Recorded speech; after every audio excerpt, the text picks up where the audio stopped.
నమస్తే, నేను Kavitha. Welcome to I dream. ప్రతి బాల్కి పెరుగుతున్నటువంటి ఉత్కంఠ, ఉద్వేగం. ఈసారి కూడా మ్యాచ్ ఓడిపోతామా, అసలు మనం కప్పు కొట్టలేమా అనేటువంటి ఎమోషన్స్, ఆలోచనలు, వీటన్నిటి తర్వాత 140 కోట్ల మంది భారతీయులు గర్వపడేలా రోహిత్ సేన T20 వరల్డ్ కప్ మ్యాచ్ని గెలిచింది. కప్పును సగర్వంగా భారతదేశానికి తీసుకొస్తుంది. అయితే ఈ కప్ ఎందుకంత ప్రత్యేకం? మనతో పాటుగా ఉన్నారు sports analyst, cricket commentator Venkatesh garu. నమస్కారం అండి, అండ్ కంగ్రాచులేషన్స్ టు యూ.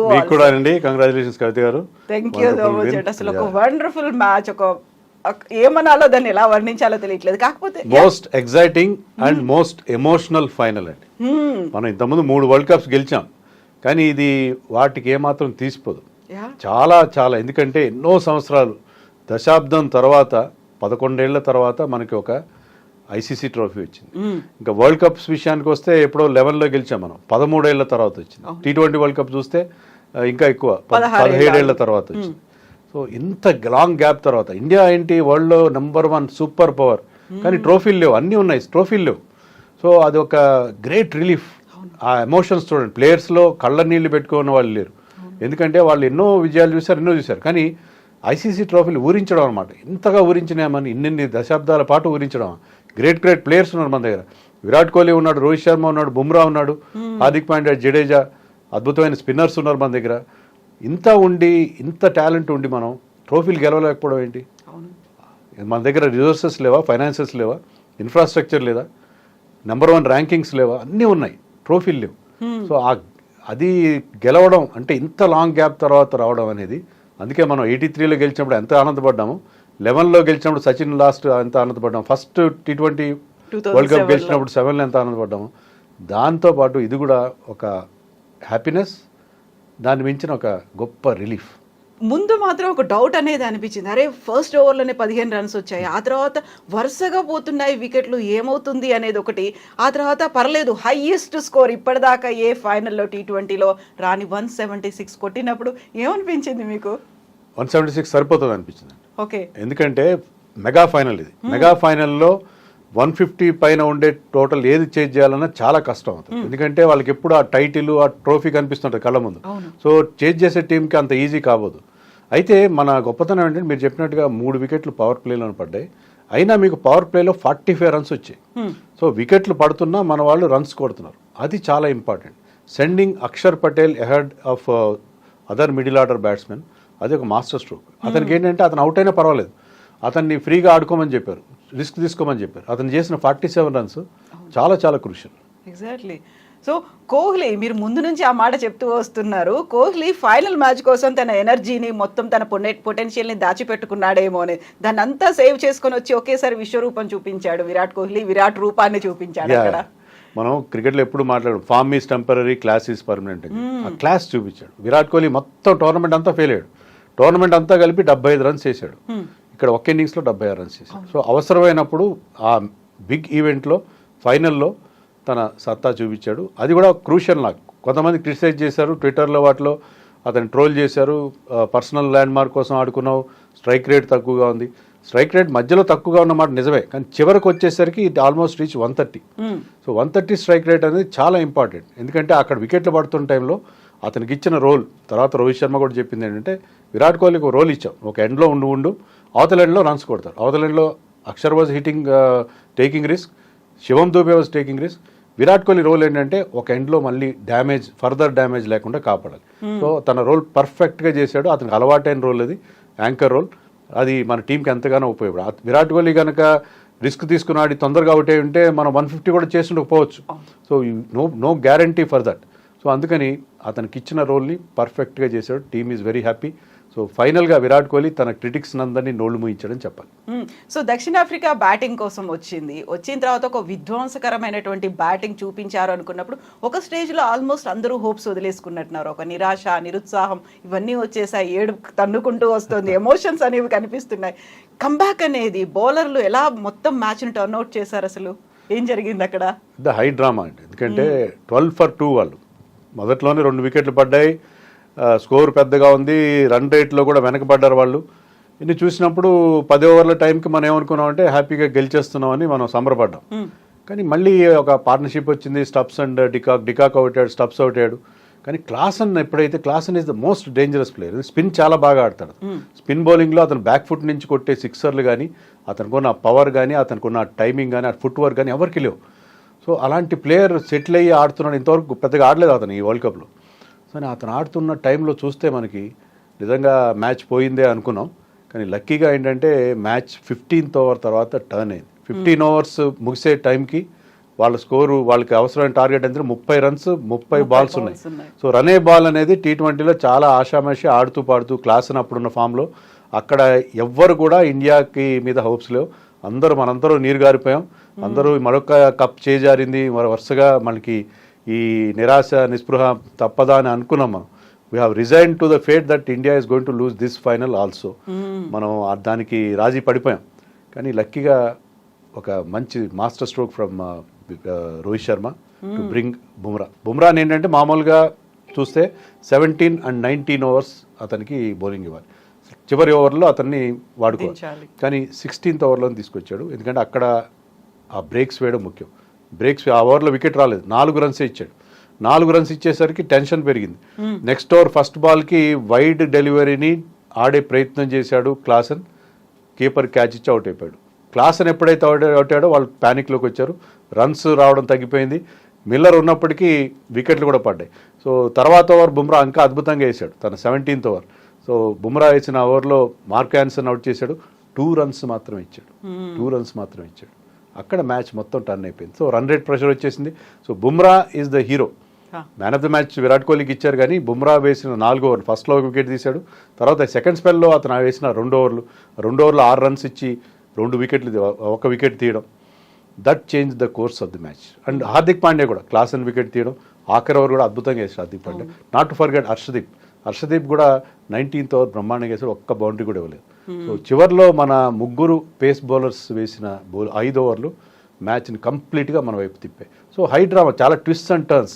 2007లో ఎలా టెన్షన్ పడ్డామో ఇక్కడ కూడా అలాగే టెన్షన్ పడ్డాం. ఈవెన్ 2011 వరల్డ్ కప్ అప్పుడు కూడా మనం ఒక స్టేజ్లో వాళ్ళు విరాట్ కోహ్లీ, సచిన్ టెండూల్కర్, సెహ్వాగ్ వీళ్ళందరూ అవుట్ అయినప్పుడు ధోని వచ్చి గంభీర్తో కలిసి ఒక పార్ట్నర్షిప్ చేసే వరకు మనకి ఆ టెన్షన్ ఉంది. సో ఇక్కడ ఇంకా చివరికి వచ్చేసరికి and snatching victory from the jaws of defeat అని. సో పరాజయం కోరల నుంచి విక్టరీని సాధించగలిగాం. సెమీఫైనల్ మ్యాచ్లో అక్షర్ పటేల్ పట్టినటువంటి క్యాచ్ ఎంతలా అసలు మర్చిపోదాం అనుకున్నా కానీ ఆ మెమరీలోంచి వెళ్ళిపోదాం. సూర్యకుమార్ యాదవ్ ఇప్పుడు చేసినటువంటి ఒక క్యాచ్ అనేది, సిక్సర్ని పట్టుకున్నటువంటి తీరు అనేది మ్యాచ్ని మలుపు తిప్పింది. ఎప్పటికీ చరిత్రలో మిగిలిపోతుంది కదా అది. అసలు క్యాచెస్ విన్ మ్యాచెస్. 16 రన్స్ కావాలి ఆఖరి ఓవర్లో. హార్దిక్ పాండ్యా ఫుల్ టాస్ వేశాడు, దాన్ని ఈజీగా 6 కొట్టినాడు. 6 కొట్టాడు కూడా, ఆల్మోస్ట్ 6 కొట్టినంత అయింది. కొద్దిగా ఇప్పుడు it's a match, it's a game of inches and centimetres.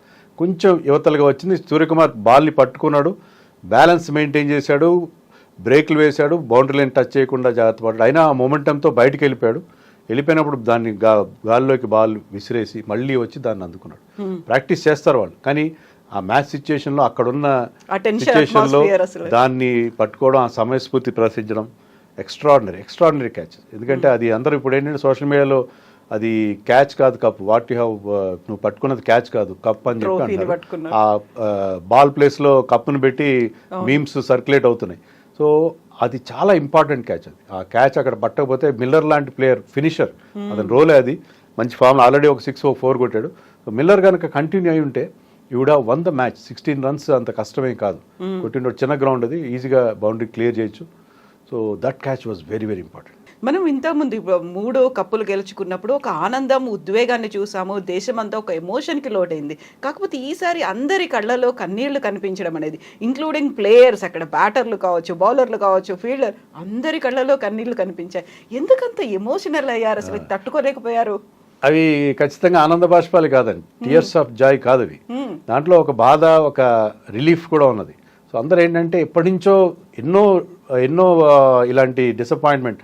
చివరి వన్డే వరల్డ్ కప్ ఫైనల్ అయితే చాలా పెద్ద దెబ్బ, చాలా మంది కోలుకోలేదు. ఇప్పటికీ ఆ గాయం పచ్చిగానే ఉంది అందరికీ. సో ఆ వన్డే వరల్డ్ కప్ ఓడిపోయిన ఆ దెబ్బ ఒకటి, తర్వాత అంతకుముందు వరల్డ్ టెస్ట్ ఛాంపియన్షిప్ 2 సార్లు ఓడిపోయాం. అనేక సందర్భాల్లో సెమీఫైనల్లోనూ ఫైనల్ అంతవరకు బ్రహ్మాండంగా వెళ్ళి ఈసారి కప్ మనదే అనుకున్న టైంలో రాకపోవడం.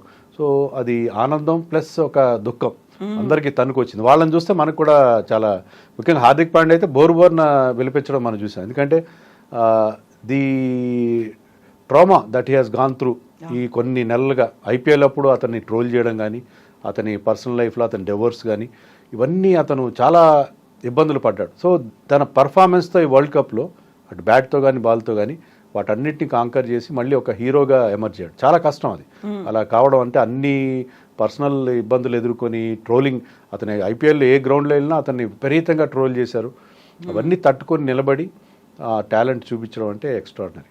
సో ఈసారి ఇద్దరు సీనియర్లు ఎవరైతే ముందుండి లీడ్ రోల్లో ఉన్నారో అంత ఎక్స్పీరియన్స్ ఉన్నటువంటి ఒక హిట్ పేర్ అనుకోవచ్చు మనం, రోహిత్ శర్మ, విరాట్ కోహ్లీ ఇద్దరు మ్యాచ్ అయిపోయిన తర్వాత ట్రోఫీ తీసుకునే సమయంలో అనౌన్స్ చేసేసారు T20కి గుడ్ బై చెప్తున్నట్టుగా. సో ఆ లాస్ అనేది లేకుంటే వాళ్ళు ఇప్పటిదాకా చూసినటువంటి ఒక ట్రెమండస్ గేమ్ ప్లే అనేది ఎలా చూస్తున్నారు మీరు? అంటే ఈ ఆనందంలో అదొక చిన్న విషాదం కూడా. ఎందుకంటే నో డౌట్ వాళ్ళు ఇంకా ఫ్యూచర్లో కంటిన్యూ కారని అందరికీ తెలుసు. కానీ అది ఒక్కసారి ఆ నిజాన్ని ఫేస్ చేయడం చాలా కష్టం. ఎందుకంటే చాలామంది ఫ్యాన్స్ క్రికెట్ చూసేదే విరాట్ కోసం లేకపోతే రోహిత్ కోసం. వాళ్ళిద్దరూ లేకుండా మ్యాచ్లు చూడడం, T20 మ్యాచెస్ చూడడం అంటే వాళ్ళకి అది తట్టుకోలేరు. వాళ్ళిద్దరూ లేరన్న థాట్ను కూడా తట్టుకోలేరు చాలామంది. సో అది చాలా పెద్ద లోటుగా చెప్పుకోవాలి. సూపర్ స్టార్స్, వాళ్ళిద్దరు సూపర్ స్టార్స్.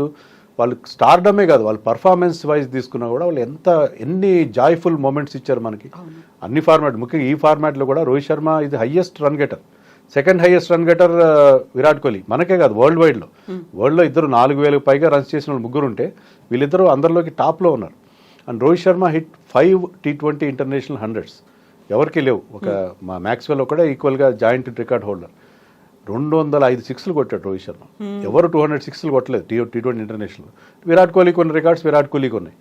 సో వీళ్ళిద్దరూ దిగ్గజాలు ఇండియన్ క్రికెట్లో. వాళ్ళిద్దరూ లేకుండా మనం ఉన్న 3 ఫార్మాట్లో ఒక ఫార్మాట్ చూడడం అనేది మనం ఇంకా జీర్ణించుకోలేని ఒక అంశంగా ఉంది. సో ఫ్యాన్స్కి చాలా టైం పడుతుంది. వాళ్ళిద్దరిని ఇంకా మనం మళ్ళీ ఇంటర్నేషనల్ సీన్లో చూడడం. ఐపీఎల్ ఆడతారు వాళ్ళు, తర్వాత టెస్ట్లు ఆడతారు, వన్డే ఇంటర్నేషనల్స్ ఆడతారు, అన్నిట్లో ఆడతారు. కానీ ఒక్క ఫార్మాట్ నుంచి వాళ్ళు తప్పదు. అది ఓపెన్ సీక్రెట్ అనే మాట కూడా విరాట్ కోహ్లీ వాడడం జరిగింది. ఎందుకంటే లాస్ట్ వరల్డ్ కప్ తర్వాతే వాళ్ళని పక్కన పెడదాం ఉంటున్నారు. లాస్ట్ మినిట్లో, లాస్ట్ ఇయర్ అంతా వాళ్ళు ఒక్క T20 ఇంటర్నేషనల్ కూడా ఆడలేదు.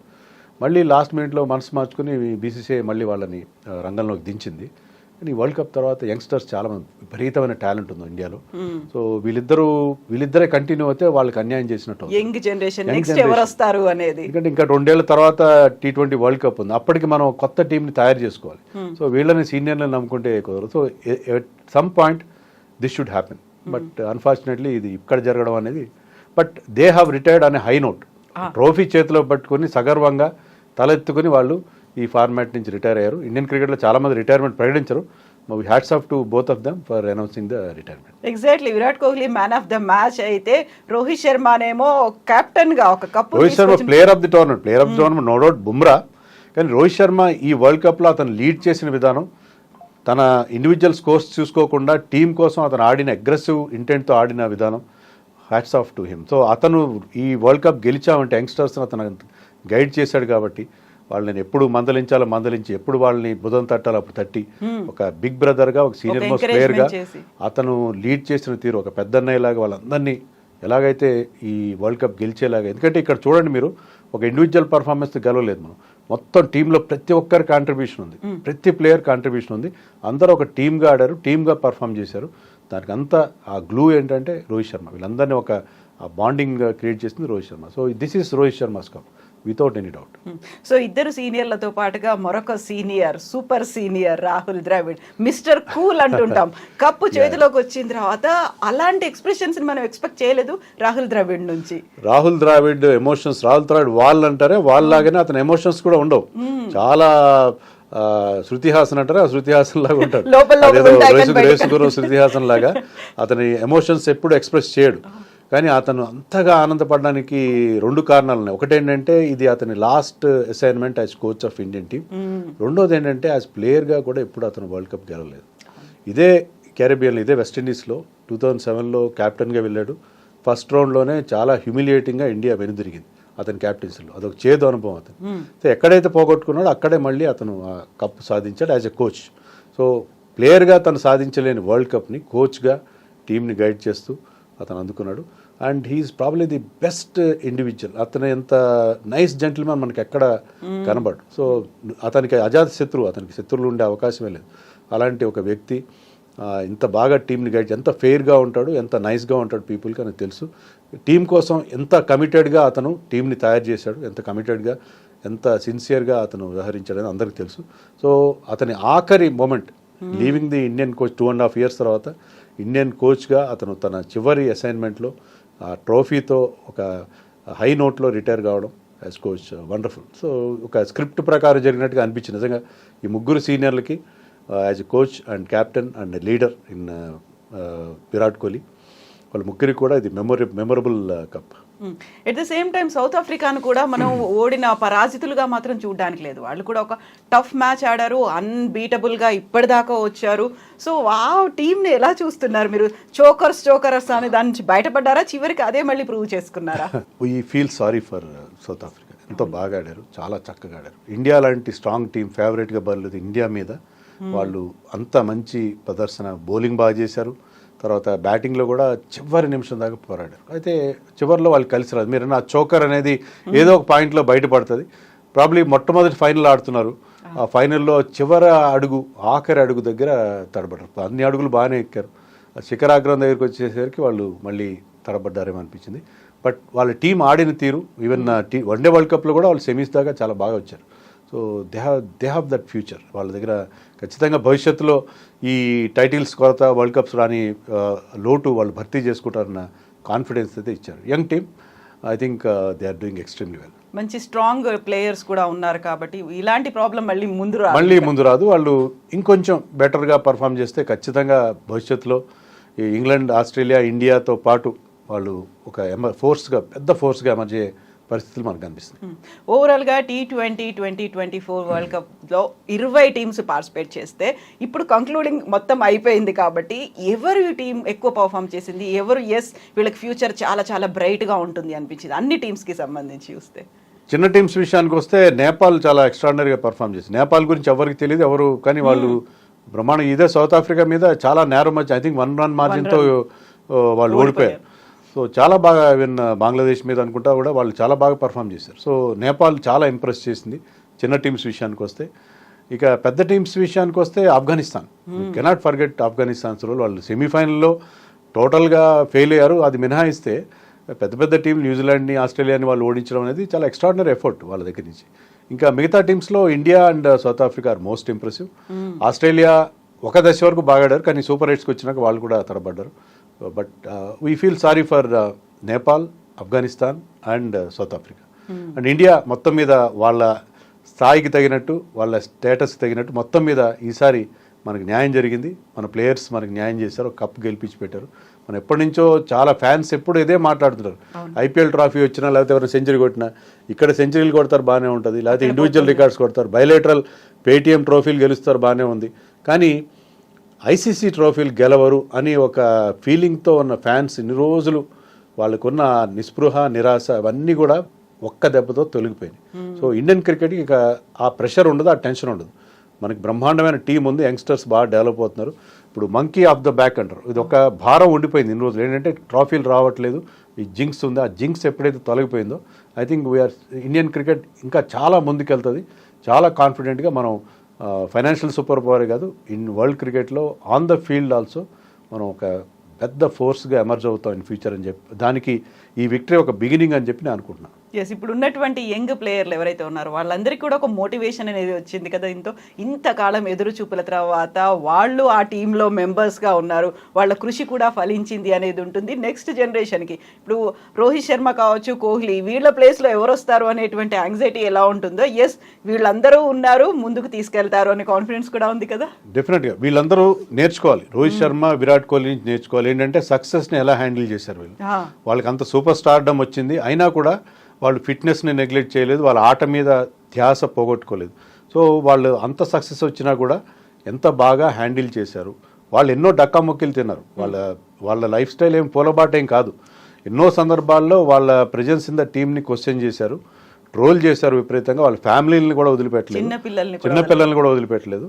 అయినా అవన్నీ తట్టుకొని, ఆ ఎదురు దెబ్బలను తట్టుకొని నిలబడి ఈ వరల్డ్ కప్లో చూడండి విరాట్ కోహ్లీ మీద అతన్ని జట్టులో ఎలా పెడతారు అని చెప్పి విపరీతంగా అడిగిన వాళ్ళు అందరూ ఫైనల్కి వచ్చేసరికి తన సత్తా ఏంటో చూపించాడు. సో ఎలా తట్టుకోవాలి, ఈ ఫెయిల్యూర్స్ని ఎలా తట్టుకోవాలని నేర్చుకోవాలి, సక్సెస్ని ఎలా హ్యాండిల్ చేయాలని నేర్చుకోవాలి.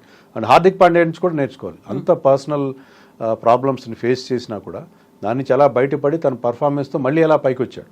సో ఇవన్నీ కూడా Bumrah is the hero of this world cup. డెఫినెట్గా మనం గెలవడంలో major role, player of the టోర్నమెంటే కాదు, major role in this victory belongs to Bumrah. Most effective bowler, most impactful performance came from Bumrah. So వీళ్ళందరి పర్ఫార్మెన్స్ నుంచి యంగ్స్టర్స్ నేర్చుకుని మన ఇండియన్ క్రికెట్ని మరింత ముందుకు తీసుకెళ్తారన్న ఒక confidence, future is in safe hands అని మనకు అనిపిస్తుంది. అప్పుడు బార్బడోస్లో మాత్రమే కాదు, మన భారతీయ జెండాని ఎక్కడైనా పాతేయచ్చు, ఇంకే స్టేడియంలో ఎక్కడ మనకు తిరిగి ఉండదు. ఎక్కడ వెళ్ళినా కూడా India will be the number 1 team అవుతుంది అనే ఒక కాన్ఫిడెన్స్ని ఇప్పుడు మన టీంకి వచ్చింది.